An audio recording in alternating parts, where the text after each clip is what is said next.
ఎట్లా ఇవన్నీ మర్చిపోయారా మళ్ళీ కేసీఆర్ గారు వీటన్నిటిని ఎందుకు మర్చిపోయాడు ఎందుకు ఆయన చాలామంది మర్చిపోయాడు, నేనే ఉన్నాను. హేమాహేమిలు వాడుకొని వదిలేశాడు. జయశంకర్ని మర్చిపోయాడు. ఇప్పుడు జాతిపిత జయశంకర్ అన్న కేసీఆర్ నేనే జాతిపిత అంటున్నాడు. అవునా కదా చెప్పు. అంటే వాడుకొని వదిలేశారు అంటారా? ఆయన తత్వం అది. నన్ను వదిలాడని అనను, నేనే వెళ్ళిపోయాను.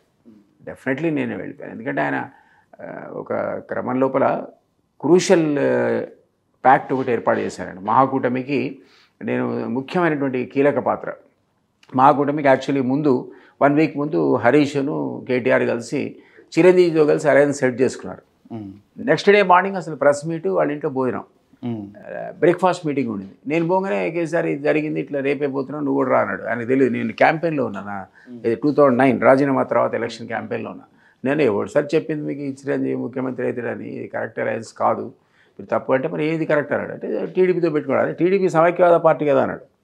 అంటే సమైక్యవాద పార్టీ అయితే మీకెందుకు, నేను అక్కడి నుంచి లెటర్ పట్టుకొస్తా, ఇది తెలంగాణకు మీకు అనుకూలమే అని ప్రణబ్ ముఖర్జీకి ఇద్దాం, అది కనుక నువ్వు చేస్తే ఐఎమ్ రెడీ అన్నాడు.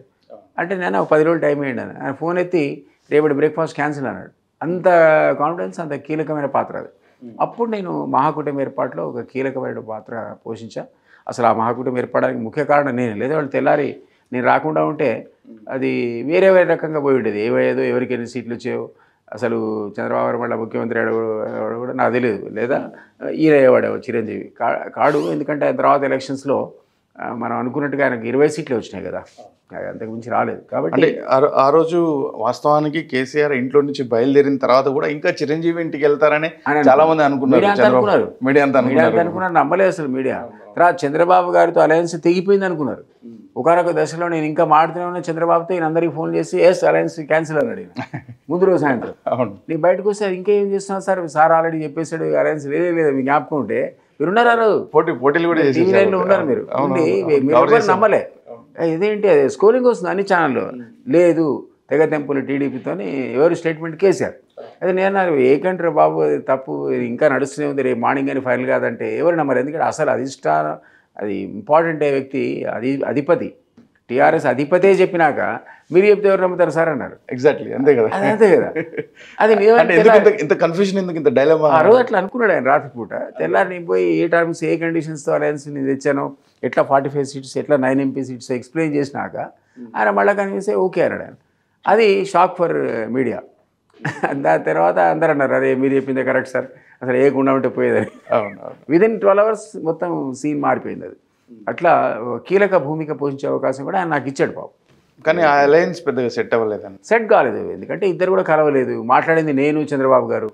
అదే వాళ్ళిద్దరు కూర్చొని అన్ని సీట్ల మీద చర్చించుంటే బాగుండేది. ఆ తర్వాత చివరి దశ లోపల ఆయన నన్ను కమిటీలా పోండి, నువ్వైపోతే బదనాం అవుతావు అంటే సరే అని నేను కేటీఆర్ని, ఈటల రాజేందర్ని, హరీష్ని అందరిని తీసుకొని ఒక కమిటీలా పోయాము. నిరంజన్ రెడ్డి గారు కూడా ఉన్నాడు. I don't know whether Jagadish Reddy ఉన్నాడో లేడు, జ్ఞాపకం లేదు. సో కమిటీలా పోయి మళ్ళీ ఒక లాస్ట్ మీటింగ్ పెట్టుకొని మళ్ళీ అదే 9 సీట్స్ పట్టుకొని పోయి దాని మీద శంకుతీర్థం చేసి ఇచ్చారు. ఈయనకి ఇచ్చిన సందర్భంలో వీళ్ళు కూర్చొని ఉంటే బాగుండేది. ఇద్దరు కూర్చోకుండా మేము మధ్యలో డిసైడ్ చేసిన సీట్లు కాబట్టి ఆయన డబుల్ బిఫార్లు ఇచ్చాడు. చంద్రబాబు నాయుడు దగ్గర నుంచి టీడీపీ వచ్చినాయి. ఇప్పుడు ఈయన ఏం చేశాడు అంటే లక్ష్మీకాంతరావు సీట్ మీకు జ్ఞాపకం ఉంటే అది లిస్టులో లేదు, నేను ఇచ్చిన లిస్టులో. ఈయన బిఫామ్ ఇచ్చేసాడు ఆయనకి. చంద్రబాబు గారికి కోపం వచ్చింది, ఆయన 10 మందికి ఇచ్చాడు. అప్పుడు ఇద్దరు పోయి కూర్చున్నారు ముఖాముఖి. హెలికాప్టర్ ఎక్కే ముందు ఒక బీఫామ్, దిగే ముందు ఒక బీఫామ్. చనిపోయిన దాకరెడ్డి డబుల్ బిఫామ్ మీద గెలిచాడు. యాక్చువల్లీ అది టీఆర్ఎస్ కలాడ్ అనే సీటు.